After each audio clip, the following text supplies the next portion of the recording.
They say marriage is a journey, one filled with love, compromise, and partnership. I believed that. I believed in it with my whole heart. My name is Cassandra. 5 years ago, I stood in front of a small gathering of family and friends and married the man I thought I would grow old with. His name was Victor. Victor was kind, witty, and always surrounded by people who adored him. He had dreams too. He wanted to open his own digital media agency. I believed in him.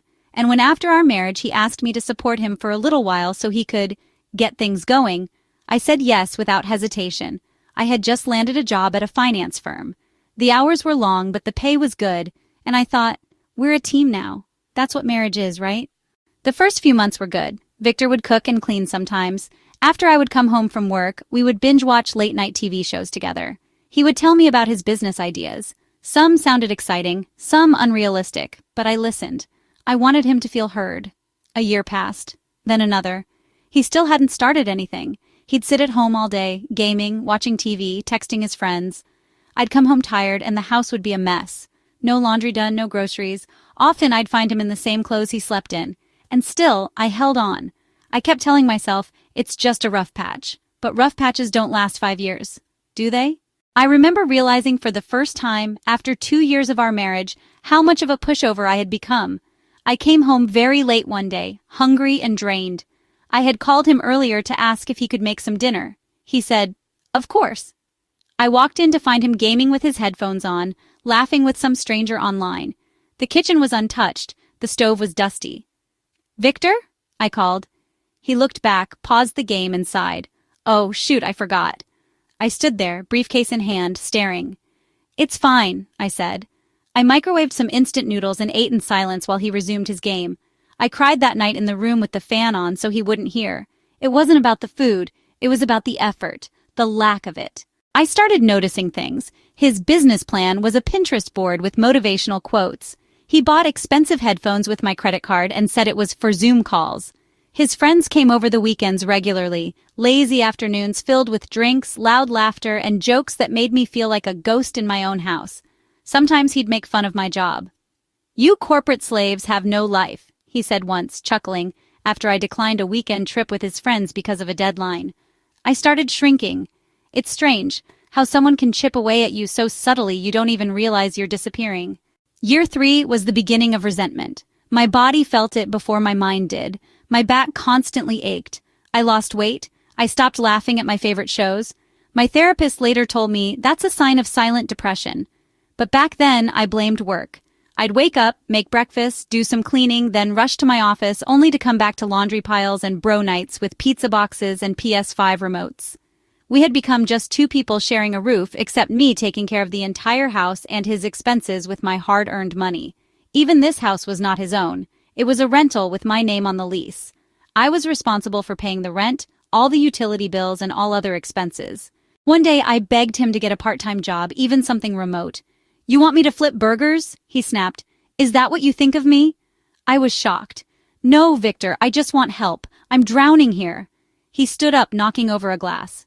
"You're exaggerating. You like playing the victim." Those words stuck with me. "You like playing the victim." I stopped talking after that. It felt pointless. On our 4th anniversary, I bought myself a cake because he forgot. I lit one candle, made a wish I never said out loud, and went to bed alone.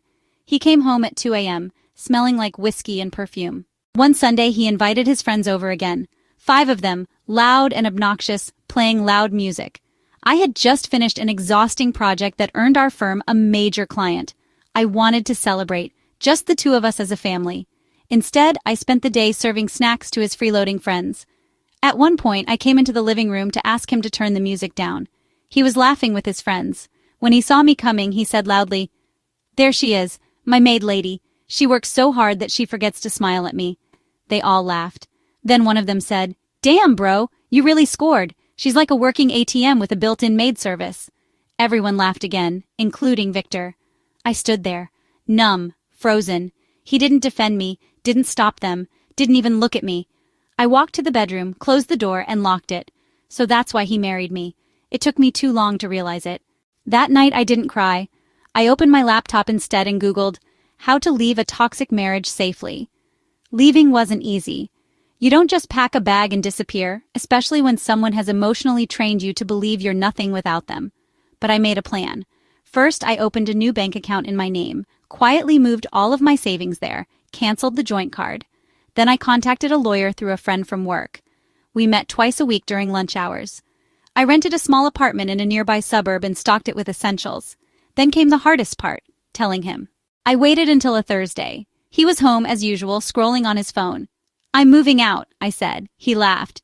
"Okay, sure. To where, Mars?" "I'm serious." He looked up, puzzled. "Wait, what?"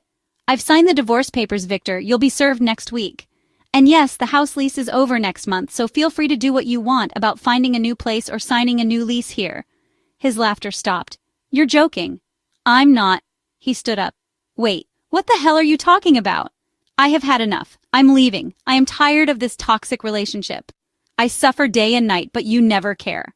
All you care about is money. I'm tired of you taking advantage of me. I am tired of pretending I don't care about myself anymore." He said nothing. He had nothing to say to defend himself. I walked out of the house I once called home without looking back. For the first time in a while, I felt free and refreshed. He didn't follow me that night, but the phone calls started the next morning. But I didn't pick up his calls. I went to work.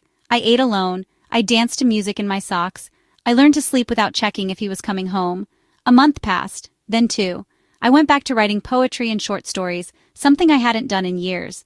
I joined a yoga studio. One day I got promoted. My manager said, "You've got clarity now. I can see it in your work." That night I bought myself flowers, not because I was sad, but because I was finally proud of myself. Victor begged. He texted every week, left voicemails. "I'm sorry, I'll change. The landlord kicked me out. I'm staying with a friend. Please help me." I never replied. He sent flowers, chocolates, even came to my office once. "I'm better now," he said. "Give me one more chance."